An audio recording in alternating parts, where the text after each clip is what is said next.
আমরা নমিনেশন দেয় ইনশাআল্লাহ আমি এই আগামী সিটি কর্পোরেশন নির্বাচনে মেয়র পদে নির্বাচন করব। আগামী নির্বাচন বিএনপির জন্য আমি কোনো চ্যালেঞ্জ দেখছি না। এই দেশের মানুষ বর্তমানে বিএনপির কোনো বিকল্প এখনও চিন্তা করে না।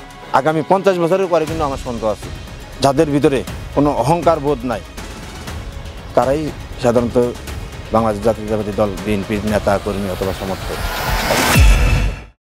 গত 3 দশকেরও বেশি সময় ধরে কুমিল্লার রাজনীতিতে আলোচিত নাম উদ্বাদুল বারী আবু। ছাত্র দলের নেতৃত্বে ছিলেন, যুব দলের দায়িত্ব সামলেছেন, এখন আছেন মহানগর বিএনপির নেতৃত্বে। গত 16 বছরেও বিরোধী রাজনীতির মাঠে থেকে মানুষের অধিকার আদায়ের সংগ্রামে, সরকার পতনের আন্দোলন সংগ্রামে তার নেতৃত্ব ছিল দূরদর্শী। দল থেকে এর প্রতিদানও পেয়েছেন। বর্তমানে তিনি কুমিল্লা মহানগর বিএনপির সভাপতি। 5 আগস্ট পরবর্তী রাজনৈতিক বাস্তবতা, বর্তমান পরিস্থিতি এবং আগামীর পরিকল্পনা নিয়ে আজ আমরা কথা বলবো কুমিল্লা মহানগর বিএনপির সভাপতি উদ্বাদুল বারী আবুর সঙ্গে। আবু ভাই, কুমিল্লার কাগজের বিশেষ আয়োজনে আপনাকে স্বাগত জানাচ্ছি। বিসমিল্লাহির রহমানির রহিম। আপনাকেও ধন্যবাদ। আপনি কুমিল্লা মহানগর বিএনপির সভাপতি, আপনার দলের সাংগঠনিক অবস্থা এখন কেমন? প্রথমে আমি ধন্যবাদ জানাই, আপনি একটি অত্যন্ত ভালো প্রশ্ন করেছেন। আমি বলবো যে অতীতের যে কোনো সময় থেকে কুমিল্লা মহানগর বিএনপি এখন অনেক সুসংগঠিত এবং সুশৃঙ্খল। কারণ আমরা ইতিমধ্যেই 27টি ওয়ার্ড কমিটি সম্মেলনের মাধ্যমে করেছি এবং 101 সদস্য বিশিষ্ট প্রত্যেকটি ওয়ার্ড কমিটি করেছি। পাশাপাশি প্রত্যেকটি ওয়ার্ডে আমাদের একাধিক ব্লক কমিটি আছে। বড় এলাকা ওয়ার্ডে 5টি, ছোট ওয়ার্ডে 4টি, কোনো আরও বড় ওয়ার্ডগুলো 7-8টি ওয়ার্ড ব্লক কমিটি আমাদের আছে। সেজন্য আমাদের সাংগঠনিকভাবে আমরা এখন অত্যন্ত শক্তিশালী ইনশাল্লাহ। মহানগর বিএনপির সাংগঠনিক বিস্তৃতি কি বেড়েছে? কিভাবে দলটা আসলে গুছিয়ে নিচ্ছেন আপনারা? অবশ্যই মহানগরের সাংগঠনিক ক্ষমতা বিস্তৃতি পেয়েছে। আমাদের অতীতের কোনো সময় 101 সদস্য বিশিষ্ট কমিটিও ছিল না, পাশাপাশি ব্লক কমিটি ছিল না।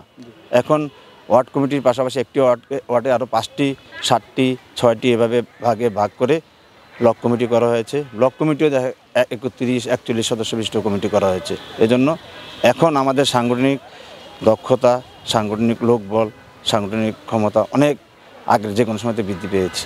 আমাদের নেতা তারেক রহমানের নির্দেশেই ওনার সুনির্দিষ্ট পরিকল্পনা এবং সুনির্দিষ্ট আপনার যে রাজনৈতিক দূরদর্শী নির্দেশনা, সেগুলো আমরা অক্ষরে করে পালন করার চেষ্টা করেছি। অন্তর্বর্তী সরকারের পক্ষ থেকে বলা হচ্ছে আগামী ডিসেম্বরে অথবা তার পরের জুনে জাতীয় সংসদ নির্বাচন অনুষ্ঠিত হবে। মহানগর বিএনপি কি প্রস্তুত সংসদ নির্বাচনে বিএনপিকে ব্যাকআপ দেওয়ার জন্য? অবশ্যই আমরা সবসময় নির্বাচন করি জনগণের জন্য। আমাদের দল জাতীয়তাবাদী দল নির্বাচনমুখী দল। যখনই যেদিনই নির্বাচন ঘোষণা করবে ইনশাল্লাহ আমরা কুমিল্লা মহানগর বিএনপি প্রস্তুত আছি আমাদের দলকে সহায়তা করার জন্য।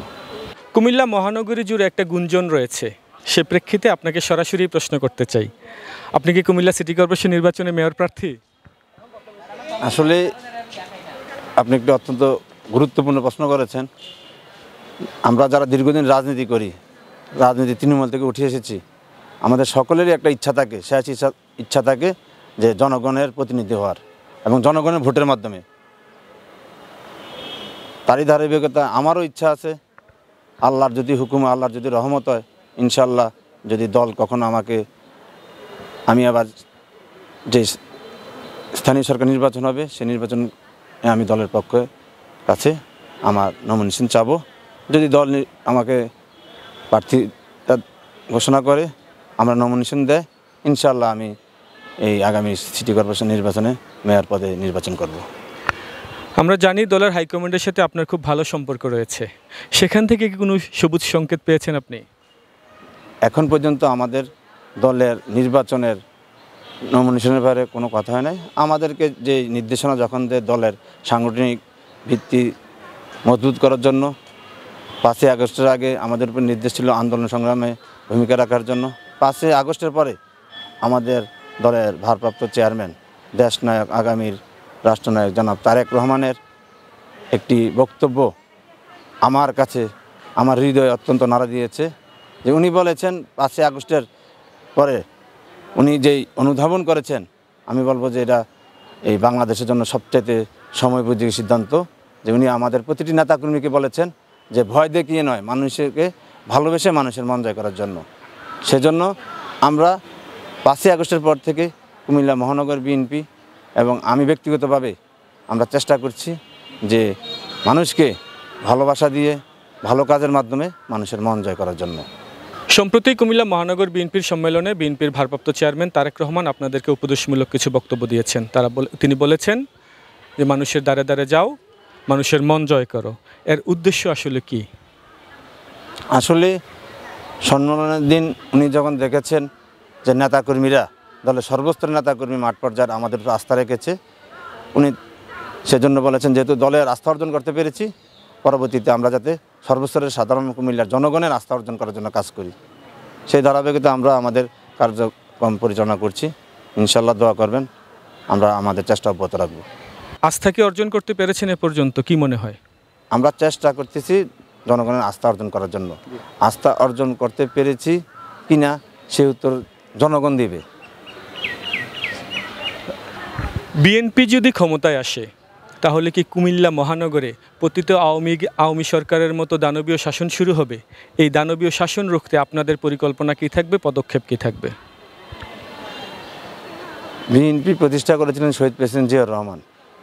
আমরা যারা বাংলাদেশ জাতীয়তাবাদী দল করি, বিএনপির কর্মী, সদস্য, সমর্থক, আমরা সবাই শহীদ প্রেসিডেন্ট জিয়াউর রহমানের আদর্শকে বুকে ধারণ করি।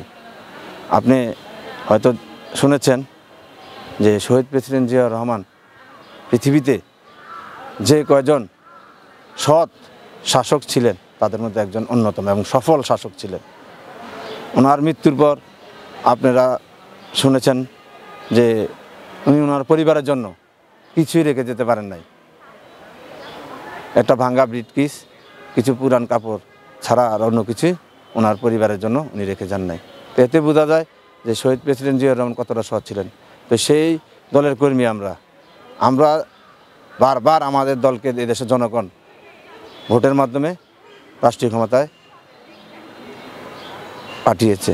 তো আমরা কেন আওয়ামী লীগের মতন দান নির্বাচন করবো? তাহলে তো আমাদের মধ্যে আর আওয়ামী লীগের মধ্যে কোনো পার্থক্য রইল না। আমাদের ইনশাল্লাহ বিশ্বাস করি আমাদের দলের নেতাকর্মীরা শহীদ প্রেসিডেন্ট জিয়ার আদর্শ বুকে ধারণ করে ওনার মতো সততার সহিত দেশের জন্য, দলের জন্য কাজ করবে। সেদিন আপনার এক বক্তৃতায় আমরা শুনছিলাম যে আপনি বলছিলেন বিএনপির তৃণমূলের যে নেতাকর্মীরা রয়েছেন তারা অত্যন্ত সহজ সরল, কোনো স্বার্থ সিদ্ধির বাইরে থেকেই তারা আসলে দলীয় কর্মসূচিতে অংশগ্রহণ করেন, তাদেরকে প্রশিক্ষিত করে গড়ে তোলা প্রয়োজন। সে বিষয়ে কোনো পদক্ষেপ নিয়েছেন কি, বা এই বিষয়টা যদি বিস্তারিত আমাদের দর্শকদের জন্য একটু বলতেন। আসলে আমি আমার এই 3 দশকের রাজনীতিতে আমি একটা জিনিস উপলব্ধি করতে পেরেছি, যারা বাংলাদেশ জাতীয়তাবাদী দলের নেতা কর্মী সমর্থক আছে তারা আসলে বিশ্বাস করেন, আমার কাছে যতটুকু মনে হয়েছে তারা অত্যন্ত সহজ সরল সাধারণ মানুষ, যারা দেশকে ভালোবাসে, যারা ধর্মভীরু, যারা শান্তিপ্রিয় মানুষ এবং যাদের ভিতরে কোনো অহংকার বোধ নাই, তারাই সাধারণত বাংলাদেশ জাতীয়তাবাদী দল বিএনপির নেতা কর্মী অথবা সমর্থক। এবং আমি প্রত্যেকটা নেতা কর্মী সমর্থকের ভিতরে একটা সরলতা দেখি। যখনই আমরা দলের কোনো প্রোগ্রাম হয়, আপনি বিগত 16 বছর আপনি দেখবেন আমাদের দলীয় প্রোগ্রামে কখনো নেতাকর্মী সমর্থকের অভাব হয় নাই। এত অন্যায়, অত্যাচার, নির্যাতনের মুখেও শত বাধা বিপত্তি উপেক্ষা করে আমাদের দলীয় নেতাকর্মীরা যখনই কোনো আন্দোলনের ডাক দিয়েছে আমাদের দল থেকে, দেশের জন্য সবাই নিজের জীবন দিয়ে, জীবন বাজি রেখে, মৃত্যুর ভয়কে উপেক্ষা করে রাজপথে নেমে এসেছে। এবং রাজনীতির আমি বলবো যে সকল ক্রান্তিকালেই বিএনপি নেতাকর্মীরা এক অভিন্ন থেকে দলের প্রতি, দলের ভারপ্রাপ্ত চেয়ারম্যান জনাব তারেক রহমান, আমাদের নেত্রী দেশনেত্রী বেগম খালেদার প্রতি অবিচল আস্থা রেখে ঐক্যবদ্ধভাবে সকল আন্দোলন সংগ্রামে লাস্ট 16 বছর সারা বাংলাদেশের নেতাকর্মীরা করেছে। আসলে আমাদের নেতাকর্মীরা, আমি যে কথাটা বলতে চেয়েছিলাম, আমি আমাদের কেন্দ্রীয় নেতারা দৃষ্টি আকর্ষণ করতে চেয়েছিলাম এবং আমি পরবর্তীতে যদি সুযোগ হয় আমাদের দলের ভারপ্রাপ্ত চেয়ারম্যানের সামনে আমি আমার এই বক্তব্য তুলে ধরবো যে আমাদের নেতাকর্মীরা আসলে সহজ সরল, আসে মিছিল, প্রোগ্রাম, মিটিংয়ে, সমাবেশে আবার চলে যায়, কিন্তু তাদের কোনো দলের প্রশিক্ষণের মাধ্যমে, কারণ এখন 5ই আগস্টের পরে আমাদের যে প্রতিপক্ষ তারা আসলে অত্যন্ত প্রশিক্ষিত, সেজন্য আমাদের সহজ সরল যে নেতাকর্মীগুলো আছে তাদেরকে যদি আমরা প্রশিক্ষণের মাধ্যমে প্রশিক্ষিত করে গড়ে তুলতে পারি তাহলে সারা বাংলাদেশ কেন, আমি বলবো যে এশিয়া মহাদেশে সর্ববৃহৎ এবং সর্বোচ্চ সাংগঠনিক শক্তিশালী বিএনপি হবে। কারণ আপনি ইতিমধ্যে দেখতে পেয়েছেন এই দেশে শতকরা ৮০% বেশি লোক বিএনপিকে ভালোবাসে, হয় বিএনপির নেতা কর্মী সমর্থক, হয়তো সাধারণ মানুষ, তারা সবাই বিএনপিকে পছন্দ করে। বিএনপিকে পছন্দ করার মূল কারণ হলো আমাদের নেতা শহীদ প্রেসিডেন্ট জিয়াউর রহমান, তার পরবর্তীতে আমাদের দেশনেত্রী বেগম খালেদা জিয়া, এবং বর্তমানে আমাদের দলের ভারপ্রাপ্ত চেয়ারম্যান জনাব দেশ নায়ক আগামীর বাংলাদেশ তারেক রহমানকে ভালোবেসে দল করে। কিন্তু আমরা যারা দলের দায়িত্বে আছি, আমাদের আগেও দায়িত্ব ছিল, আমরাও চলে যাব, পরবর্তীতে নেতৃত্ব আসবে। কিন্তু আমার ব্যক্তিগতভাবে মনে হয়েছে যে আমাদের কর্মী সমর্থকদের, নেতাকর্মীর একটা বড় অংশ অবশ্যই প্রশিক্ষিত, কিন্তু সাধারণ সমর্থক যারা আছে হাজার লাখ কোটি, আমি বলবো এটা কোটির উপরে, এই সমর্থকরা যদি আমরা প্রশিক্ষণের মাধ্যমে প্রশিক্ষিত করে তুলতে পারি, তাহলে দল উপকৃত হবে, দেশ উপকৃত হবে। কারণ বিএনপির নেতাকর্মীরা দেশকে ভালোবাসে, দেশের স্বার্থকে ভালো আগে প্রায়োরিটি দেয়, দেশের জন্য জীবন দিতে রাজি আছে, দলের জন্য জীবন দিতে রাজি আছে, দেশের জন্য। সেজন্য বিএনপির নেতাকর্মীরা যদি প্রশিক্ষিত হয়, তাহলে বিএনপি উপকৃত হবে, পাশাপাশি দেশও উপকৃত হবে। কারণ বাংলাদেশে এখন আপনি নিজের বিভিন্ন সময় আপনার পত্রিকায় আমি দেখেছি যে দেশের বিরুদ্ধে অনেক দেশীয় এবং আন্তর্জাতিক ষড়যন্ত্র হচ্ছে। তো সকল ষড়যন্ত্র মোকাবেলা করে দেশকে এগিয়ে নিয়ে যেতে হলে আমি বলবো যে বাংলাদেশের এই মধ্যে সবচেয়ে বৃহৎ দল, জনপ্রিয় দল বাংলাদেশ জাতীয়তাবাদী দল। সেজন্যই আমাদের দলের কর্মী যারা প্রশিক্ষিত আছে, কিন্তু সমর্থক যারা একটা বড় অংশ, তাদেরকে যদি আমরা প্রশিক্ষণের মাধ্যমে প্রশিক্ষিত করে গড়ে তুলতে পারি, তাহলে আমাদের দল বিএনপি সারা পৃথিবীতে একটা রোল মডেল হিসেবে দৃষ্টান্ত স্থাপন করবে। এবং আমাদের দেশ বাংলাদেশ অবশ্যই যেই হুমকি আছে বাংলাদেশের উপর ষড়যন্ত্র চলছে, বিএনপি নেতা কর্মী সমর্থকরা সেই ষড়যন্ত্র মোকাবেলা করে বাংলাদেশকে এগিয়ে নিয়ে যেতে পারবে, দেশের সর্বস্তরের জনগণকে সাথে নিয়ে। জি, আগামীর নির্বাচন বিএনপির জন্য কতটা চ্যালেঞ্জ হবে বলে মনে করছেন?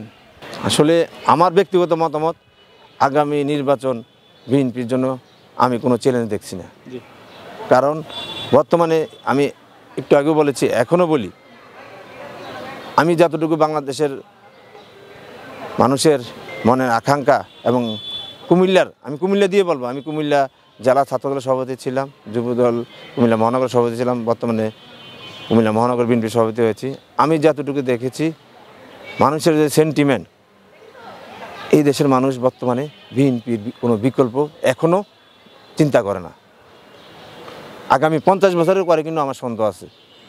ইনশাআল্লাহ আমি বিশ্বাস করি কোনো রকম বাধা ছাড়াই, কোনো রকম চ্যালেঞ্জ ছাড়াই, আমি বলবো বিনা চ্যালেঞ্জেই আগামী জাতীয় সংসদ নির্বাচনে বিএনপি একক সংখ্যাগরিষ্ঠ নিয়ে বাংলাদেশের জনগণের 80% জনগণের সমর্থন নিয়ে এদেশে রাষ্ট্রীয় ক্ষমতায় আসবে। যেহেতু আপনার মনে সিটি কর্পোরেশনের নির্বাচনে মেয়র পদে প্রতিদ্বন্দ্বিতার আকাঙ্ক্ষা তৈরি হয়েছে, সিটি কর্পোরেশনের 27টি ওয়ার্ড, প্রতিটি ওয়ার্ডেই যেতে হয় যারা প্রার্থী হন, আপনি কি সেভাবে ছুটছেন বা মানুষের কাছে কি বার্তা নিয়ে ছুটছেন? আসলে আমি ভাগ্যে বিশ্বাসী। আমি বিশ্বাস করি মানুষ শুধু চেষ্টা করে যেতে পারবে। যে কোনো মানুষ যদি সৎভাবে মন থেকে আন্তরিকভাবে কোনো কাজ করে, আমার বিশ্বাস সেই কাজে অবশ্যই সফলতা আসে। তো আমি আমার চেষ্টা, আমার দলের ভারপ্রাপ্ত চেয়ারম্যান নির্দেশের পরেই আমার নিজেরও একটা ব্যক্তিগতভাবে উপলব্ধি হয়েছে আমার মনের ভিতরে যে আসলে আমি যাতে বাকি জীবন আল্লাহ আমার হায়াত রাখে, আমি ভালো কাজ করার চেষ্টা করব, ভালো কাজের মাধ্যমেই মানুষের মাঝে থাকার চেষ্টা করব। এবং যদি আমি নমিনেশন দলের পাই তাহলেও আমার কাজ চালিয়ে যাব, যদি না পাই তাহলেও আমার ভালো কাজের মাধ্যমে আমি বাকি জীবন আমার নিজেকে সম্পৃক্ত রাখতে চাই। তো আমি ইতিমধ্যেই আমাদের একটি সংগঠনের, এখনও আমরা নাম ঘোষণা করে নেই, কিন্তু আমরা প্রায় 31 জন সদস্য মিলে আমাদের এই সংগঠনে আপনার আমি সহ ডাক্তার, ইঞ্জিনিয়ার, অ্যাডভোকেট, সর্বস্তরের বিভিন্ন শ্রেণী পেশার মানুষকে নিয়ে আমি একটি সংগঠন আগামী সপ্তাহ 10 দিনের ভিতরেই আত্মপ্রকাশ করব। সেই সংগঠন আত্মপ্রকাশ করবে। সেই সংগঠনের মাধ্যমে আমি সামাজিক এবং মানবিক কাজের মাধ্যমে বাকি জীবন আমি শেষ করব। কিন্তু কোনো কিছু হওয়ার জন্য না, কোনো কিছু পাওয়ার জন্য না। আমি এই কাজগুলো শুরু করেছি। ইতিমধ্যে আমরা বেশ কয়েকটি ওয়ার্ডেই ফ্রি মেডিকেল ট্রিটমেন্টের ব্যবস্থা করেছি। পাশাপাশি আমরা বিভিন্ন ওয়ার্ডের কৃতি ছাত্রছাত্রীদেরকে সংবর্ধনা দিয়েছি। এবং আমরা আজকেও আমি বাকরাবাদ অফিসে গিয়েছিলাম যে আমাদের সংরাইজ যে এলাকাটা 16 নম্বর ওয়ার্ড, সে এলাকায় নিম্ন মধ্যবিত্ত আয়ের লোক বসবাস করে। বিগত 16 বছর সেখানে দিনের বেলা গ্যাস থাকে না, রাত্রে 12টার পরে গ্যাস আসে। আমরা শোনার পরে আমি এবং বর্তমান জেলা বিএনপি সদস্য সচিব ওয়াসিম ভাই মিলে আমরা এলাকার লোকজনকে নিয়ে বাকরাবাদ অফিসে গিয়েছিলাম। আমরা আলটিমেটাম দিয়ে এসেছিলাম যে খুব দ্রুত যাতে ওই এলাকার মানুষ দিনের বেলা গ্যাস পায়। যেহেতু তারা বিল পরিশোধ করতেছে, কিন্তু তাদের উপরে একটা অন্যায় হইতেছে, যে অন্যায় ইনজাস্টিস হচ্ছে যে তারা বিল পরিশোধ করছে কিন্তু তারা দিনের বেলা গ্যাস পায় না। তো ইতিমধ্যেই আপনি শুনলে খুশি হবেন, গত পরশুদিন সেটার অর্ডার হয়েছে ডিমান্ড নোট জমা দেওয়ার জন্য, এবং পাশাপাশি 2 লক্ষ টাকা জমা দেওয়ার জন্য ডিমান্ড নোটের সাথে। তো আমরা আজকে ইতিমধ্যেই ওই 2 লক্ষ টাকা আমি এবং ওয়াসিম ভাই ব্যক্তিগতভাবে ওই এলাকার মানুষের জন্য জমা দিয়ে এসেছি, যাতে তারা খুব দ্রুত গ্যাস সেবা পায়, দিনের বেলা তারা গ্যাসের সেবা পায় এবং তারা আর কষ্ট না পায়। 16 বছর আমার আসলে মাথার ধরেন একটা ওয়ার্ডের বাসিন্দারা আপনি রাত্রে 12টার পরে গ্যাস আসছে, তো কীভাবে তারা এই 16 বছর কাটিয়েছে আল্লাহ ভালো জানে। এটার পেছনে কোনো রাজনৈতিক কারণ ছিল? আমি প্রথমে বলেছি ভাই, এখনও বলি, আমি কুমিল্লা সর্বস্তরের জনগণের উদ্দেশ্যে বলি, আমি আমার বাকি জীবন যতদিন আল্লাহ আমার হায়াত রাখে আমি চেষ্টা করব ভালো কাজের মাধ্যমে, মানুষের মানবিক কাজের মাধ্যমে মানুষের মাঝে বেঁচে থাকার জন্য। মহানগর বিএনপির যে বর্তমান কমিটি আছে সেখানে আপনারা 3 জন দায়িত্বপ্রাপ্ত আছেন। পূর্ণাঙ্গ কমিটি কবে নাগাদ আসতে পারে? আসলে আমাদের মহানগর বিএনপির সম্মেলন হয়েছিল 25 তারিখ ফেব্রুয়ারি 25 তারিখ, ফেব্রুয়ারি মাস 28 তারিখে শেষ হয়। 26 তারিখে আমরা ঢাকা গিয়েছিলাম, 27 তারিখে আমাদের একটি বর্ধিত সভা ছিল। ওই দিন সারাদিন 12টা পর্যন্ত মিটিং শেষ হয়, আমরা আস্তে আস্তে 28 তারিখ ঘুরে এসে পৌঁছেছি। এক তারিখ থেকে পরের দিনেই আমরা রোজা ছিল, সেজন্য আমাদের রোজার মাসে আবার প্রত্যেকটা ওয়ার্ডে 27টি ওয়ার্ডে আমাদের আবার ইনশাল্লাহ ইফতার মাহফিল হয়েছে, ইফতার দোয়া মাহফিল হয়েছে। আমি এবং আমার সাধারণ সম্পাদক এবং সাধারণ সম্পাদক আমাদের মধ্যে কথাবার্তা হয়েছে। আমাদের প্রাথমিক কিছু কাজ আছে, আমরা এগুলা এগিয়ে রাখতেছি। পরবর্তীতে আমরা পর্যায়ক্রমে আমাদের কমিটির 151 সদস্য আমরা সবার সাথে সর্বসম্মতিক্রমে আলোচনা করে একটি সুন্দর কমিটি কুমিল্লা মহানগরবাসীর কাছে আমরা উপহার দেব। আমাদের আশা যে আমাদের এই কমিটিতে বিগত দিনে যারা দলের জন্য এগিয়েছিলেন, যারা নির্যাতিত হয়েছিলেন, এবং পাশাপাশি যাদের সমাজে সর্বস্তরে গ্রহণযোগ্যতা আছে, ভালো মানুষ, আমরা তাদেরকেও সর্বস্তরের জনগণের যারা প্রতিনিধিত্ব করতে পারবে সেই সমস্ত ভালো লোককেও আমাদের দলে আমরা অন্তর্ভুক্ত করার চেষ্টা করব। বিএনপির ভারপ্রাপ্ত চেয়ারম্যান তারেক রহমান বলেছেন, মিছিলের শেষ ছেলেটিও তার রাজনৈতিক পরিচয় পাবে। সেই বিষয়টাকে মাথায় রেখেই কমিটি করছেন, না এখানে কোনো স্বজনপ্রীতির কোনো অভিযোগ উঠে আসতে পারে? আসলে আমাদের দলের ভারপ্রাপ্ত চেয়ারম্যান উনি অনেক দূরদর্শী, উনি যা বলেন তা করেন।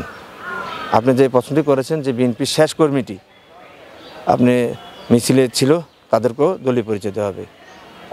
আমি একটা ছোট্ট উদাহরণের মধ্যে বললে আপনি সব কথা বুঝতে পারবেন। আমাদের বিএনপির অঙ্গ সহযোগী সংগঠন 10টি আছে। আমাদের প্রত্যেকটা ওয়ার্ড কমিটি 101 সদস্য বিশিষ্ট হচ্ছে। বিএনপি, যুবদল, ছাত্রদল, স্বেচ্ছাসেবক দল, শ্রমিক দল, কৃষক দল, তাঁতি দল, মহিলা দল, মৎস্যজীবী দল। তা আপনি চিন্তা করেন, একটি ওয়ার্ডে যদি 10টি কমিটি হয় 101 সদস্য বিশিষ্ট, তাহলে 1010 জন নেতাকর্মী তার পরিচয় পাওয়া যায়। তো অটোমেটিক একটা ওয়ার্ডে 1000 নেতাকর্মীর বেশি নাই, সমর্থক আছে কিন্তু নেতাকর্মী 1000 আছে মনে করেন, অথবা 1500 আছে। আপনার একটা ওয়ার্ডে 1000-1500 বেশি নেতাকর্মী থাকে না, সমর্থক থাকে। তো 1000 তো আপনার ওয়ার্ড কমিটি চলে আসতেছে। আবার এই 10টা অঙ্গ সংগঠনের 151 101 সদস্য বিশিষ্ট কমিটি আবার দেখবেন প্রত্যেক ওয়ার্ড থেকে আবার 5-7-10 জন করে আসতেছে। তো অলমোস্ট 1000-1200 লোক বিভিন্নভাবে কমিটিতে অন্তর্ভুক্ত হচ্ছে। পাশাপাশি আগে যে কমিটি ছিল, যে একটা কমিটি হওয়ার 15 বছর 20 বছর চলছে, কিন্তু আমাদের দলের ভারপ্রাপ্ত চেয়ারম্যান দায়িত্ব পাওয়ার পর উনি প্রত্যেকটা কমিটি মেয়াদ উত্তীর্ণ হওয়ার সাথে সাথে ভেঙে আবার নতুন করে করছেন। তার জন্য পর্যায়ক্রমে নেতৃত্ব তৈরি হচ্ছে এবং সবাই তার দলের পরিচয় পাচ্ছে এবং পাবে। সর্বশেষ প্রশ্ন, কেমন হবে আগামীর কুমিল্লার রাজনীতি, কেমন হবে কুমিল্লার পরিবেশ পরিস্থিতি? আমি বিশ্বাস করি 5ই আগস্টের পরে এই দেশের মানুষ আর 5ই আগস্টের আগে ফিরে যেতে চায় না। এই দেশের মানুষ ভালো কিছু প্রত্যাশা করে, বিএনপির কাছে ভালো কিছু আশা করতেছে বাংলাদেশের সর্বস্তরের জনগণ। সেজন্য আমি বিশ্বাস করি আগামীর কুমিল্লার রাজনীতি সুন্দর হবে, ভালো হবে এবং অতীতের যে কোনো সময় থেকে আমি বলবো যে ভবিষ্যতে কুমিল্লার রাজনীতি ভালো হবে। কারণ এখন দেশের জনগণ অনেক সজাগ, অনেক সতর্ক, পাশাপাশি নতুন প্রজন্ম অনেক মেধাবী। তাদেরকে আপনি কোনো রকম ছলচাতুরি করে, কোনো রকম বুঝ, আপনি কোনো অন্যায় করে খারাপ কাজ করে তাদেরকে বুঝ দিয়ে শান্ত করে রাখবেন, এই পরিবেশ আমার কাছে মনে নাই। যেহেতু তারা এই দেশের সর্বস্তরের জনগণ, ছাত্র জনতা 5ই আগস্ট একটা বিপ্লব আপনারা দেখতে পেয়েছেন। হাজার হাজার মানুষের জীবন দিয়েছে, রক্ত দিয়েছে, দিয়ে নতুন একটা বাংলাদেশ বিনির্মাণের জন্য তারা রক্ত দিয়েছে, শহীদ হয়েছে, আত্মত্যাগ করেছেন। আমার মনে হয় দেশের জনগণ আর 5ই আগস্টের আগে ফিরে যাবে না এবং বাংলাদেশের রাজনীতিও আর 5ই আগস্টের আগে ফিরে যাবে না। সামনের রাজনীতি হবে নতুন কিছু, ভালো কিছু এবং দেশের কল্যাণে, মানুষের কল্যাণে, জনগণের কল্যাণে এই দেশের মানুষকে আগামী দিন রাজনীতি করতে হবে। আর যে দল মানুষের, জনগণের কল্যাণের জন্য কাজ করবে না, সে দল পিছিয়ে পড়বে। জি, সুন্দর আগামীর বাংলাদেশ বিনির্মাণে আপনাদের রাজনৈতিক প্রচেষ্টা সফল হোক এই কামনা করছি। কুমিল্লার কাগজকে এতক্ষণ ধরে সময় দেওয়ার জন্য ধন্যবাদ।